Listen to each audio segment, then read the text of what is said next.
Hello বন্ধুরা, দেখো পুরো রেডি হয়ে গেছি। সকাল হয়ে গেল, মানে আজকে পুজো, তাই পুরো রেডি হলাম। এবার দেখো ঠাকুরের ডালাটা সাজাবো। এখনই ঠাকুর চলে আসবে, এখন বাজছে 8টার মধ্যে আমার স্নানটা কমপ্লিট হলো। 10টায় পুজোয় বসবে, তাই জোগাড় করে নিই। তাহলে চলো তোমরা সঙ্গে থেকো। এই যে তোমাদের সাথে এর আগে সবটাই দেখিয়েছি মন্দিরের সমস্তটা, তাই এখন একটু গুছিয়ে নিই মন্দিরটা। আর হচ্ছে ঠাকুর আসবে, তাই ডালাটা সাজিয়ে নিই। তাহলে তোমরা সঙ্গে থেকো। সারাদিনের জন্য কেমন লাগছে অবশ্যই বলো। দেখো দেখতে দেখতে ঠাকুর চলে এসেছে। এবার আমি বরণের জন্য সমস্তটা জোগাড় করে নিচ্ছি। আর এদিকে পুজোটা হয়েছে 27শে শ্রাবণ, আর ইংরেজি হচ্ছে 13ই আগস্ট। আর আজকে তোমাদের ভিডিওটা দিচ্ছি, আজকে হচ্ছে 15ই আগস্ট। তার কারণ এডিট করতে একটু টাইম লেগেছিলো সেই জন্য। তাহলে চলো এবার আমি বরণটা সেরে নিই, তোমরা একটু থেকো।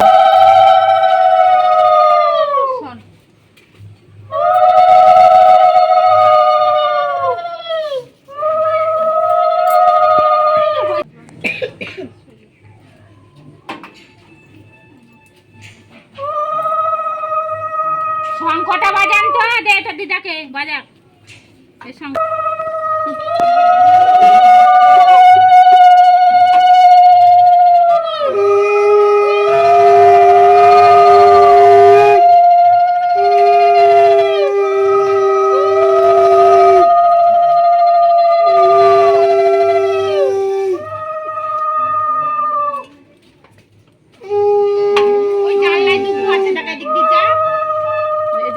ভিতর দিয়ে হবে, এইখান দিয়ে যা, বাইরে দিয়ে যা।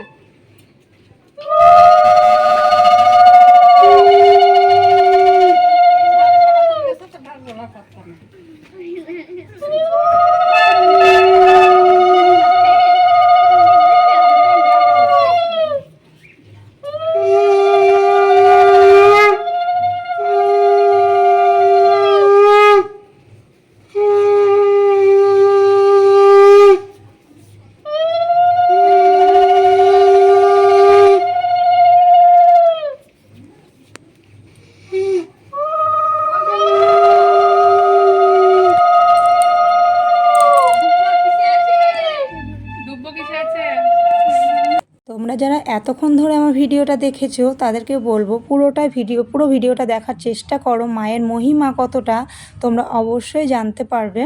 আর মাকে দেখো বরণ করে নিলাম, এরপরে দেখো শেষে আমি ধান দুব্বো দিয়ে বরণ করে তুলে নেব। তারপরে দেখো পুজোয় বসতে না বসতে তোমরা মায়ের মহিমাটা অবশ্যই দেখতে পাবে। তোমরা কিন্তু পুরো মানে ভিডিওটা দেখবে অবশ্যই, মানে একটা ভালো জিনিস দেখতে পাবে। আর বুঝতেও পারবে যে মা কতটা জাগ্রত, সেটা অবশ্যই বুঝতে পারবে।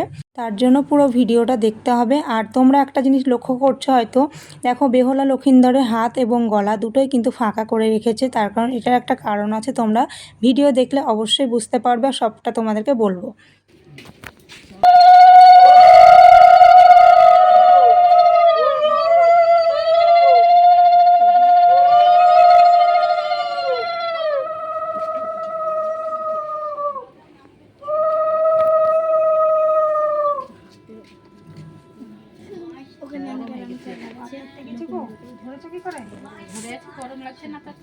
এরপরে দেখো পুরো কমপ্লিট হয়ে গেল আমার বরণের পালাটা। তারপরে প্রণাম সেরে এরপর সবাই ধরে ঠাকুরটা নিয়ে যাবে থানে। আর যে কথাটা বলছিলাম যে বেহুলা লক্ষিন্দরের হাত ফাঁকা গলা ফাঁকা, কেন ফাঁকা? এটা হচ্ছে মানে আমরা একজনকে ঠাকুর বানাতে দিই, উনি ঠাকুর বানান, প্রত্যেক বছর ঠাকুর বানান, খুব সুন্দর করে ঠাকুরটা বানিয়ে দেয়, সাজিয়ে দেয়, মানে দেখতেই সুন্দর লাগে। কিন্তু এই বছর ওনার মানে যে ঠাকুর বানাতেন তিনি বাইরে চলে গেছে হঠাৎ করে, জানি না, আমরা জানতাম না। তার জন্য ওনাকে আর পাওয়া যায়নি, তাই অন্যজনকে ঠাকুর বানাতে দেওয়া হয়েছিল। ঠাকুরের সাইজটাও এবছর আমাদের ছোট করে দিয়েছে, মানে যে মাপটা দিয়েছিলাম সেই মাপটা দিয়েছিল না। তারপরে মানে অন্যজনকে দিয়েছিলাম, উনি তাড়াহুড়ো করে এরকম করে ঠাকুরটাকে বানিয়ে দিয়েছে। তার জন্য আমাদের তো একটু মনটা একটু রাগরাগি হলো, মানে খারাপ লাগলো। খারাপ লাগবে না বলো? মাকে সাজিয়ে কত সুন্দর করে সাজিয়ে বাড়িতে নিয়ে আসবো, তা না তো। তারপরে আর কি করব, মায়ের যেহেতু গলা হাত দুটোই ফাঁকা, তার জন্য আমরা কি করলাম, ফুলের মালা গেঁথে মাকে মানে বেহুলা লক্ষিন্দরকে আমরা পরিয়ে সাজিয়ে দিলাম। এটা আবার ঠাকুরমশাই বলল এটাও মায়ের মহিমা, মা চাইলো যে তোমাদের হাতে সাজবে, সেই জন্য মা এইভাবেই তো মানে এসেছে, তাই এটাও মেনে নিলাম। যাই হোক, এটা একটা মায়ের মহিমা। সে যাই হোক, তারপরে দেখো মাকে তো থানে বসিয়ে দিলাম আর সবাই মিলে আমরা ধরে ঠাকুরটাকে তুলে নিলাম মাকে। এরপরে দেখো আমরা মানে সামনে দাঁড়িয়ে দেখছি সোজা আছে না বেঁকা হয়ে আছে সেটা দেখছি, আমরা দেখার চেষ্টা করছি। এটা আমার যা, এই যে দেখতে পাচ্ছ, আর ওই যে আমি দাঁড়িয়ে আছি। তারপরে মাকে সুন্দর করে বসিয়ে রাখলাম। এর পরের মুহূর্তগুলো কিছুটা তোলা হয়নি, তার কারণ কি বলতো, দেখতেই পাচ্ছ সমস্তটা আমাদের একা হাতেই করতে হচ্ছে, সেই ফোনটা ধরার মতো আর সেরকম কেউ ছিল না। এরপরে দেখো ঠাকুরমশাই চলে এসেছে। তারপরে দেখো মাকে কিছু সোনার গহনা আছে, গহনা বলতে বেশি কিছু না, ওই মায়ের চোখ ছিল আর টিপ ছিল, এগুলোই পরিয়ে দেওয়া হচ্ছিলো, মানে প্রতি বছর পরানো হয় মাকে। তাই ঠাকুরমশাই এসে আগে মাকে গয়নাগুলো পরিয়ে দিল, তারপরে আমরা পুজোয় বসবে। এই যে দেখো টিপ, দুটো টিপ আর এই দুটো তিনটে চোখ আর হচ্ছে একটা টিপ, এই চারটে জিনিস পরিয়ে দেওয়া হচ্ছে। এরপরে দেখো পুজোয় বসে যাবে, আর পুজোয় বসার সঙ্গে সঙ্গে দেখো মায়ের মহিমা তোমরা অবশ্যই দেখতে পাবে। আর এটা হয়তো অনেকেই বিশ্বাস করবে না, আবার অনেকেই বিশ্বাস করে, আমি কিন্তু সত্যি বিশ্বাস করি মন থেকে। তোমরাও কি বিশ্বাস করো কি না সবটা কমেন্টে বলো।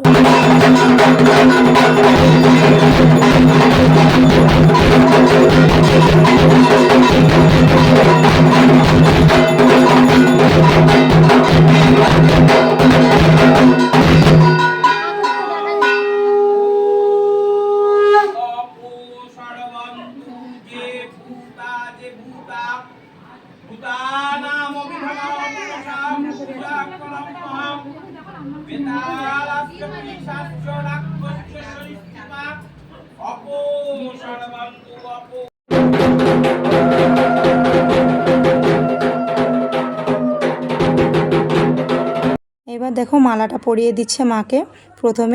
প্রথমে না, অনেকটাই পুজো হয়ে গেছে, তারপরে মালাটা পরানো হচ্ছে। আর ওই মালাটাও কিন্তু আমি মানে বানিয়েছি, কেমন হয়েছে অবশ্যই বলবে। আর মালাটা বানানোর একটা ভিডিও আমি বানিয়েছি, সেটা তোমাদের সাথে পরে শেয়ার করব, এখনও দেওয়া হয়নি।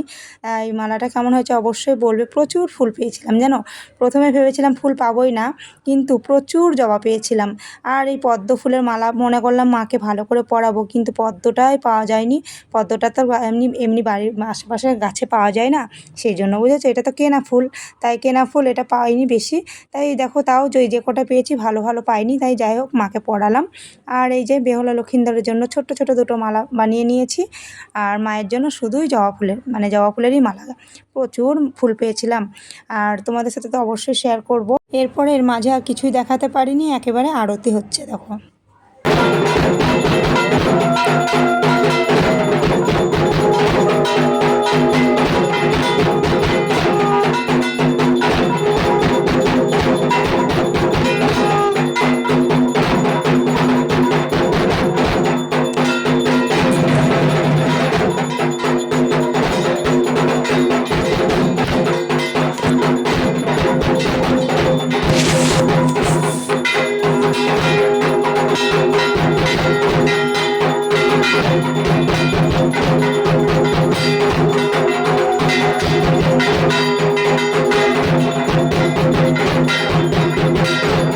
এরপরে দেখো একটু সুযোগ পেয়েছি আমি, মানে পুজোর পাশ থেকে একটু সরে আসার সুযোগ পেয়েছি, তার জন্য দেখো ক্যামেরা নিয়ে একটু ক্যামেরাবন্দি করলাম।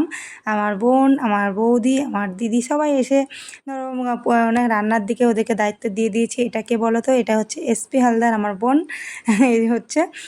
তাই ওদেরকে একটু রান্নার দায়িত্বটা দিয়ে দিয়েছি, আর আমি এদিকে কাজ করছিলাম, সেই জন্য একটু হাসাহাসি হচ্ছিল।